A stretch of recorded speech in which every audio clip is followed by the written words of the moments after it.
Welcome back mga ka-adventure, isang mapagpalang araw po sa ating lahat. Another day, another adventure. Ito na po ang amin pong panghuli at ika-4 na araw sa dayo kasama ang mga malulupit na spiro. At nagbiyahe kami ni Native Channel pa uwi ng isla, nagpasko sa isla, nagpunta ng Coron, nagbiyahe pabalik ng Puerto at naman ang muli. Kaya tara, samahan nyo kami. Let's go!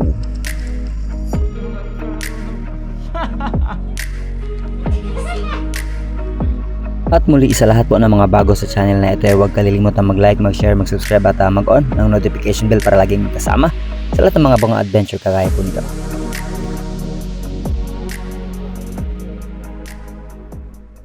Dito pa kami mga adventure. Mag-almusal muna kami.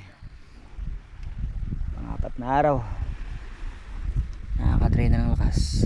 Rico. Tapos kaliwat kanan yung sakit ng ulo. Kulang tulog, walang maayos na pahinga. Pero laban lang. That's life. Let's go.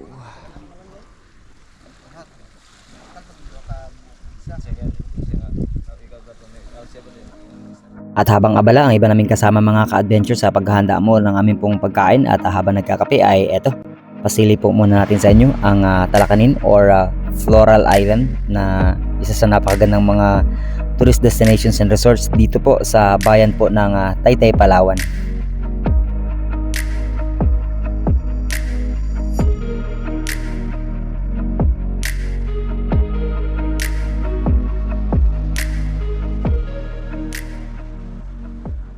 Good morning. Ang ganda ng isla, di ba?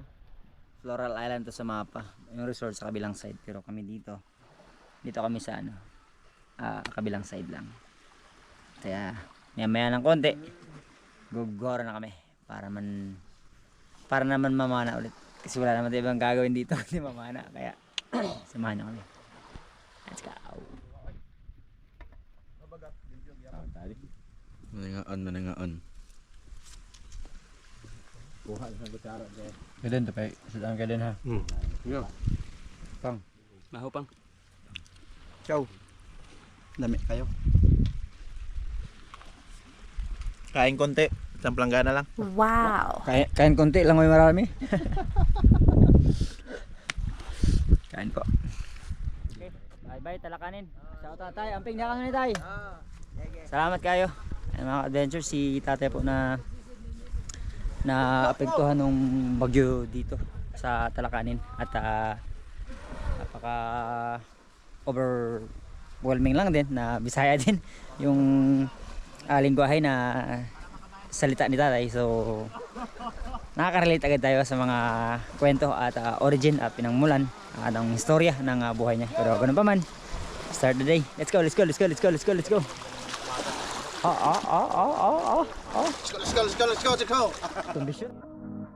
Ang spot na pinanaan namin ngayong araw mga ka-adventure ay yung spot kung saan ako nakakuha ng tangigi kahapon at kung saan din nakahuli si Joseph Agdon ng mamsa. Kaya ito ang aming pong binalikan, and then sila Joseph Agdon naman at ang mga kasama naming iba pang mga spiro ay naghanap ng panibagong bahuran na papanaan.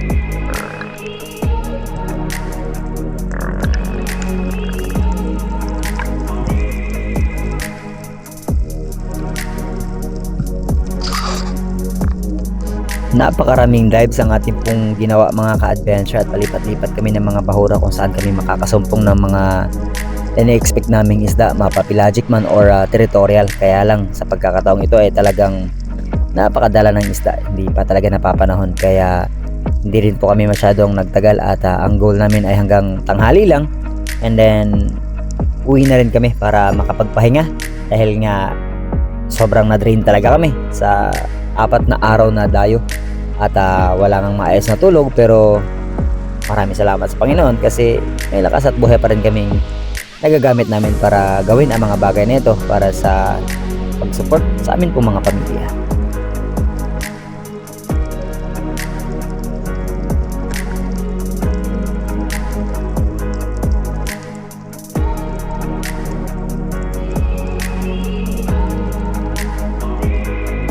Hindi pala ako masyado nagtagal sa paninisid mga ka-adventure kasi sumakit na nga yung aking pong ulo kaya hindi ko na rin pinilit at eto na nga, pauwi na kami.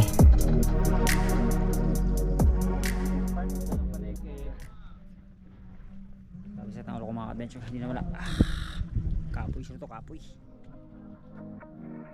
At nandito na naman tayo sa isang pinaka epic na part mga ka-adventure sa amin pong adventure na ginawa. Itong pagtawid ng iilang piraso lang na tulay na kawayan tapos hindi ko pa alam kung gaano ito katibay kasi nga medyo matagal na at may dala-dala pa tayong 25 kilos na The Elite 200 V2 na Blue Tea power station natin nakasama sa lahat ng mga adventure na ginagawa natin.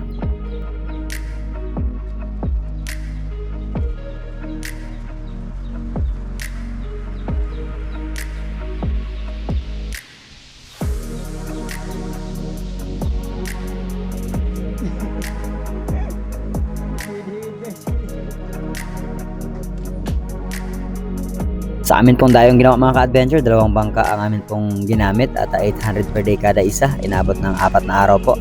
Plus diesel, plus konsumo pa namin. Kaya lahat po ng amin pong kinita sa dayong ito ay binigay lang namin sa 2 kapitan na nag-assist din sa amin. Lugi man pero laban lang. Kami mga adventure. See you mga kapitan. Keden, Papang. Bro. Alright. See you on our next adventure. Yes. Let's go! Kumusta ang mga tropang gutong? Tropang bitokon? Alright! Adventure, so bago kami magbiyahe ni Native papunta ng Buknay at pauwi ng isla ay pasyal muna tayo dito saglit sa port ng Taytay, ang pinakaunang munisipyo na kapitolyo ng Palawan noong unang panahon bago nalipat sa Puyo, sa Taytay at napunta sa Puerto Princesa.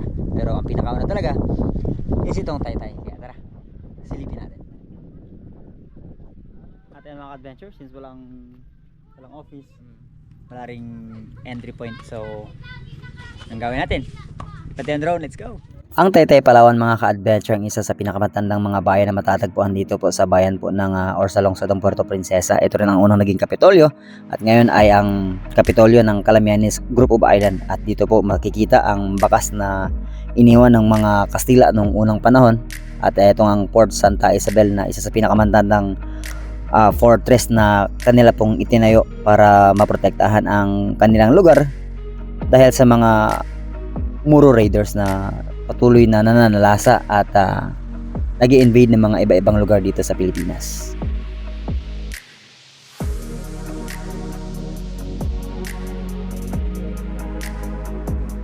Kagaya ng mga maraming bayan na nasasakupan po dito sa lalawigan ng Palawan, ng Taytay ay umaasa din sa agrikultura, pangingisda at sa lumalagong turismo.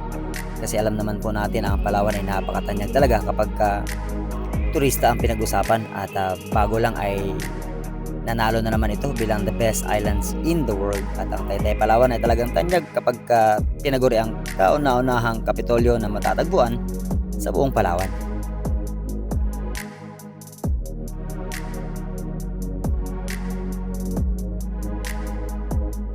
Kuyunin ang pinakadominanteng lingwahe na ginagamit po dito sa Taytay, Palawan at ang Taytay, Palawan po ay may nasasakupang 31 mga barangay at populasyong umaangat pa na estimated ay nasa 85,000 na.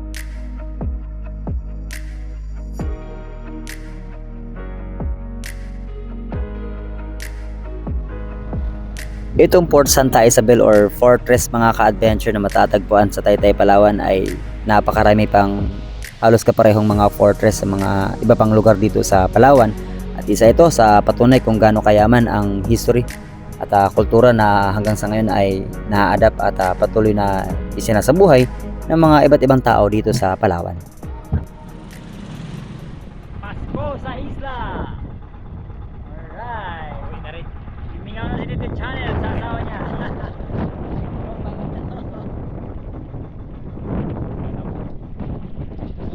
It's a Greenpeace Association School preserving the nature because again,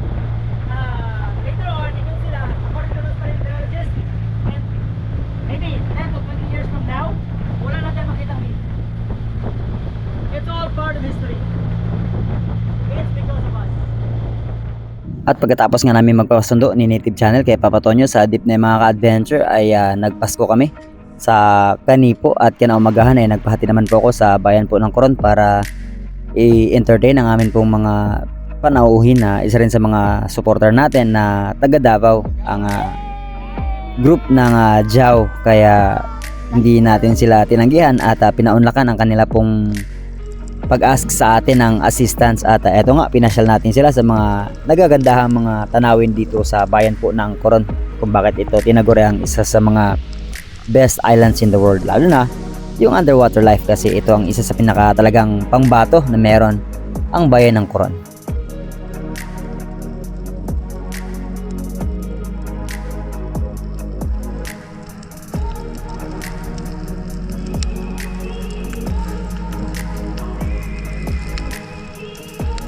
Ito ang isa sa kagandahan kapag ang mga area ay mga marine protected area or sakop ng mga tourist destination, mga ka-adventure na hindi allowed yung mga pangisda na nakakasira ng kalikasan at nakakapagpa-overfish ng mga isda sa karagatan dahil nga hindi sila pwedeng kunin gawa nga ng protektado sila at pinangungunahan ito ng mga local mismo, lalo na mga indigenous people na nagmay-ari ng isla ng Coron Island.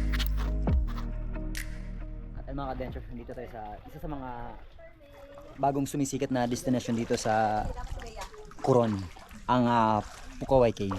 At hindi ito masyado napupuntahan pero sobrang worth naman pag pinuntahan. Tapos pag nag-gear up, ganito yung tsura. Ayan. Smiley. 1, 2, 3, 4, 5, 6.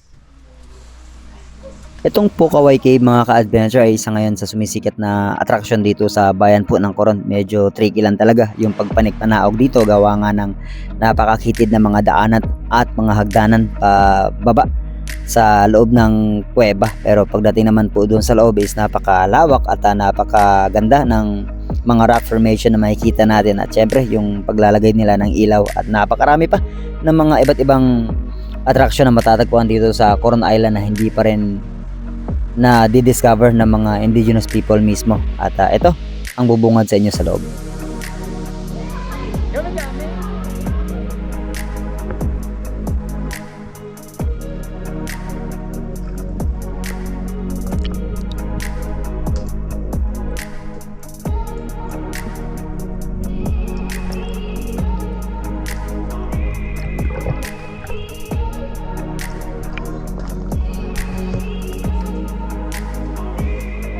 Parehong mga limestone rock formation, magkaiba nga lang kapag nasa loob ng kuweba, stalactite at stalagmite rock formation. Pero kapag nasa outer part naman ng limestone rock formation ay ito namang mga towering cliffs of limestone ang makikita natin na isa nga sa tinaguri ang one of the most majestic rock formation, itong mga limestone rock formation. At nandito tayo sa Twin Lagoon na kung saan nagkokonekta ang dalawang lagoon na hinati ng isang batong may butas sa ilalim. At eto na nga yung chuchu tray na tinatawag namin ay ilulusot dyan at hihiga ka lang as long as hindi mo hawakan yung bato kasi napakatalas niyan at enjoy lang the view, tapos hihilain ka hanggang makatawid sa kabilang lagoon.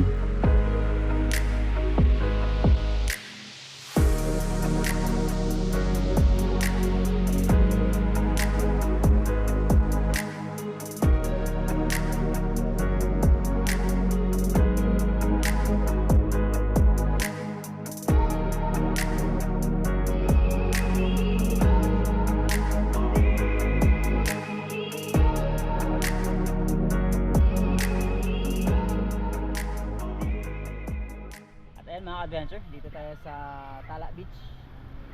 Unang gala sa taong ito at testing tayo, may dala tayong pana. Tignan natin kung makakahuli pa ba tayo dito sa area na to. Kasi ito pong Talaojong Beach or Talaojong, itong area na to. Ito po yung aking kauna-unahang baluarte talaga during nag-uumpisa pa lang tayong mag-vlog, mamana. Sobrang dami, sobrang lalaki ng mga isang nahuli natin dito. So we'll find out mamaya kung may makikita pa ba tayo. So sige mga adventure, bihis lang ako at try natin yung bagong suit na galing kay MNG Distribution. So sige, let's go! Saan punta mo, sir? Shout out MNG Distribution para sa mura pero di kalidad na suit na kayang i-afford ng kahit sinong Spiro. At maganda na yung quality at the same time panglaban sa matinding lamig. Kaya huwag nyo na antipirin yung sarili nyo. sponsor yourself ng gamit na tutulong sa inyo sa inyong hanap buhay. Let's go! At naghunt na nga ako mga ka-adventure, tinesting yung ating pong bagong wetsuit kasi yung akin pong dating wetsuit na sponsor po ay ibinigay natin kay kuya. At dito sa ating pong unang dive ay eto, hinanap po itong isang nakita natin dito, isang barramundi.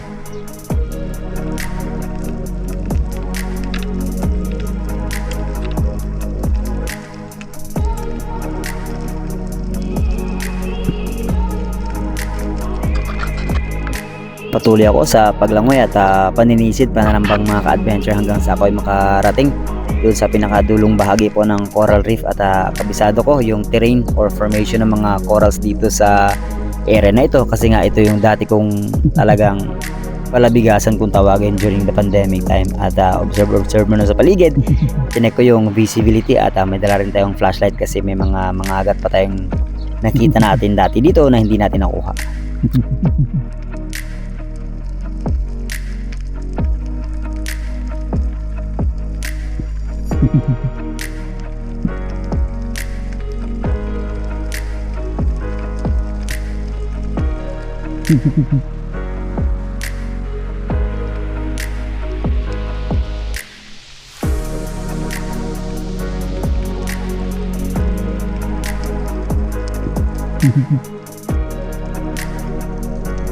Nakailang beses din akong nag-warm up dive mga ka-adventure kasi medyo matagal-tagal yung ating pong naging pahinga at kung ano-ano ang ating pong mga lakad na ginawa. Siyempre pag-assist ng mga bata kapag nandito po tayo sa Puerto Princesa, kaya po minsan talaga may mga times na hindi tayo madalas makapag-adventure kapag nandito tayo sa Puerto Princesa kasi ginagawa din po natin yung ating pong part bilang isang tatay.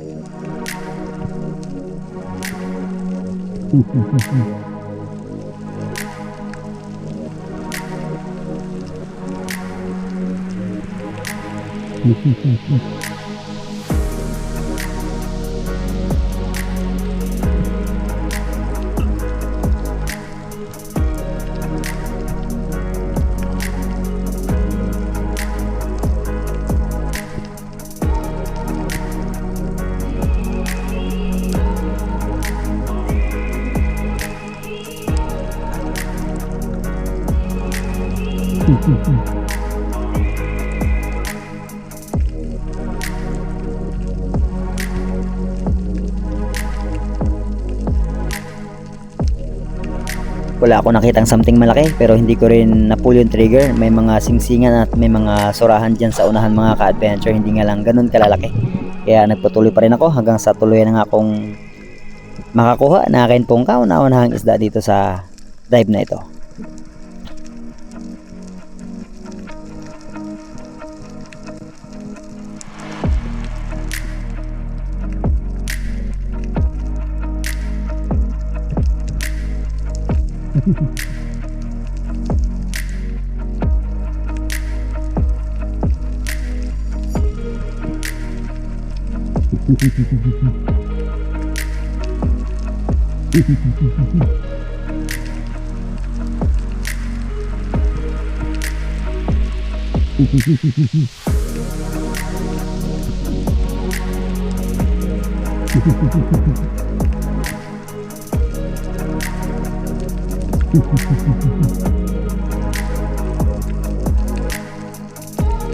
Napakatagal bago lumapit yung mga isda, pero syempre kailangan natin ng mas mahabang pasensya at tamang pagkakataon para nang sa ganun ay makasecure ng pang-ulam kagaya ng nangyari dito sa ating napana.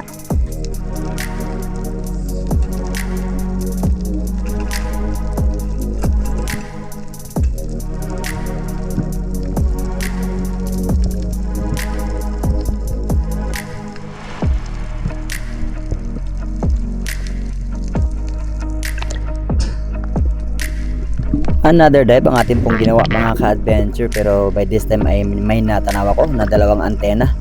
Kaya chinek ko muna kung sapat na ba ang laki ng lobster, at nung nakita ko na okay na, Kaya agaran akong nag-unload ng pana underwater, which is hindi advisable para sa ibang mga Spiro kapag sobrang lalim at walang dive body.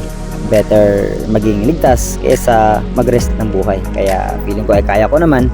14mm lang naman yung rubber natin, kaya ginawa ko na to. Pero again, hindi ito advisable sa lahat.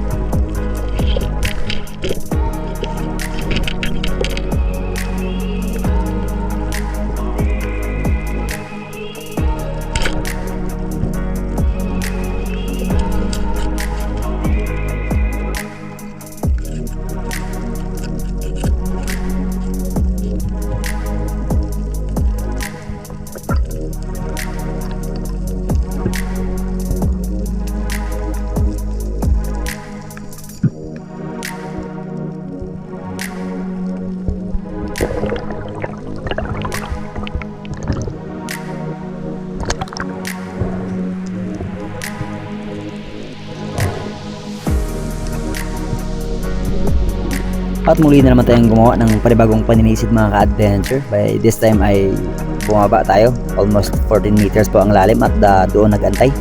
Nag-abang ng mga isdang possible nating matira. Ang isa lang talaga sa advantage ng hindi ka na nakabuya. Reel ang bagong setup na gamit po natin ay walang threat na naibibigay sa isda at nang-occur sila ng husto.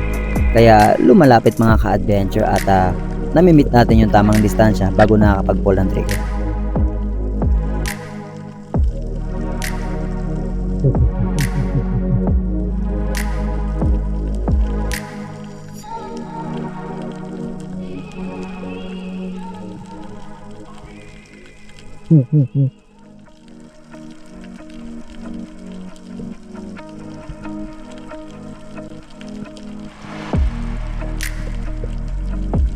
Walang something na mas malaki dito sa mga suran at singsingan mga ka-adventure, kaya nag-pull na ako ng trigger at ito ang ating naging ikatlong huli sa araw na ito.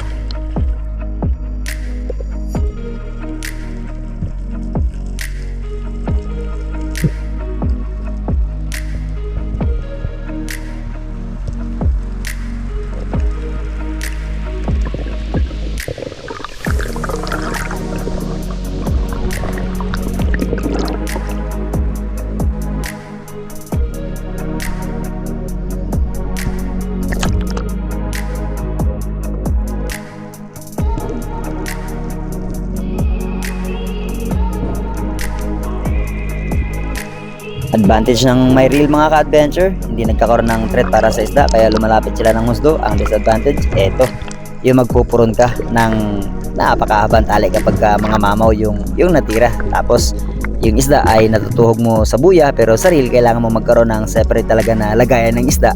Pero yun nga lang, naka-attach sa iyong katawan, kaya bantay-bantay din sa paligid, baka may mga pating na possible mangagaw ng huli natin.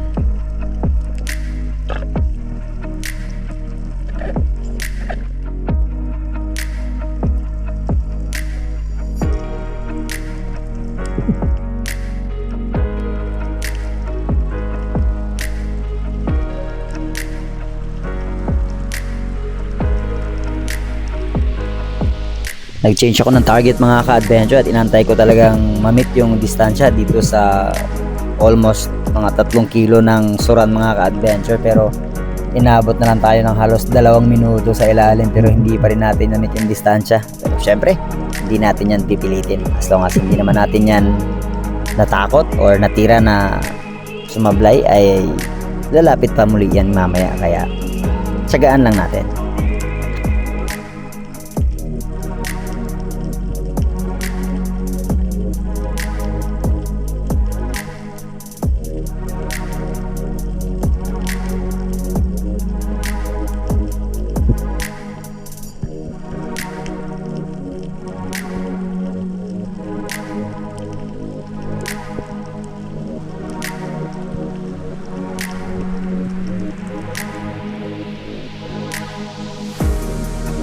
Ayaw talaga lumapit mga ka-adventure, kaya hindi ko na rin pinilit at dahan-dahan na rin akong bumalik sa dalampasigan dahil halos magdadalawang oras na akong sumisisid mga ka-adventure. At buti na lang along the way ay may nadaanan pa tayong giant sweet lips, isang classification po ng sweet lips or mga sapatos na nakuha naman natin, at ito ang ating naging panghuling huli sa araw pong ito.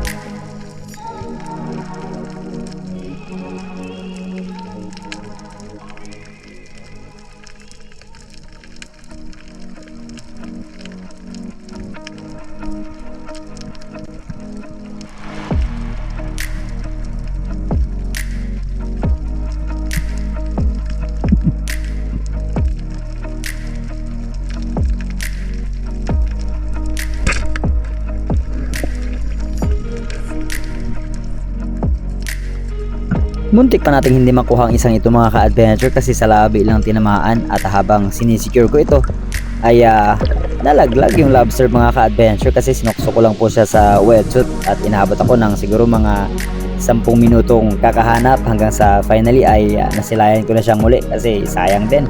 Paborito pa naman to ni Mrs. Joy at bibihira na lang tayo makahuli ng lobster, kaya talagang tinagaan ko talaga siyang hanapin hanggang sa eto na nga, nakukuha na ulit natin.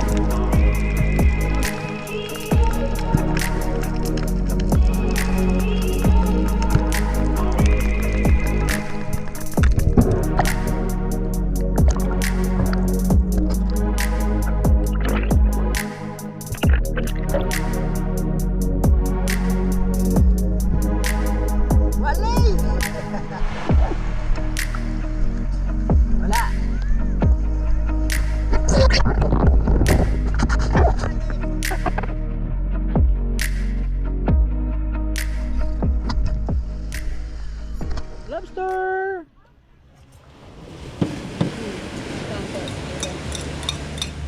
Ito saging mga ka-adventure, galing to sa kay Ate Mary, asawa ni Kedong. Sila Kedong ay naglaot. Ayan mga ka-adventure, huli natin. Tsaka yung lobster. Nga pala, dito si Kuya Jun, magbanwa. Ayan! Oredas pang ulam. Kasama na natin to dyan sa may spot ni Boss Job sa may Honda Bay banda. Pero, ayan, sige, ingat kayo dyan. Libre na pang ulam. Thank you, thank you. Sige, sige. Woo! Kain tayo, kain. Kain tayo. Tagal na sa dagat eh. Leche. Lato. Leche. Leche ka. Anong kat-kat dog yan, no? Yung dalawang bata.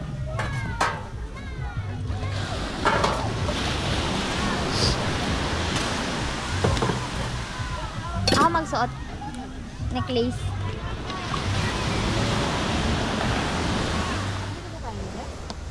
Hmm? Wala ba siyang pahinga dala? Wala ta.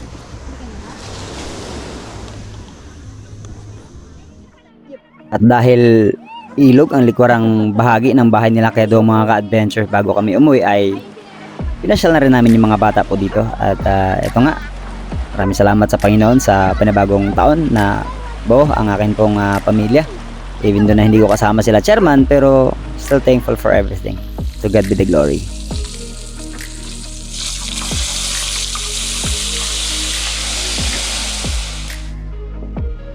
Like fish?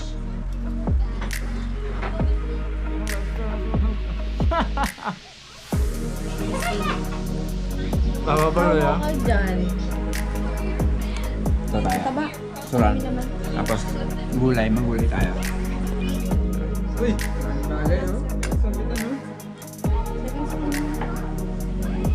Thanks, service mo, Teng. Sa'yo. Service mo, please. Ate. Ate.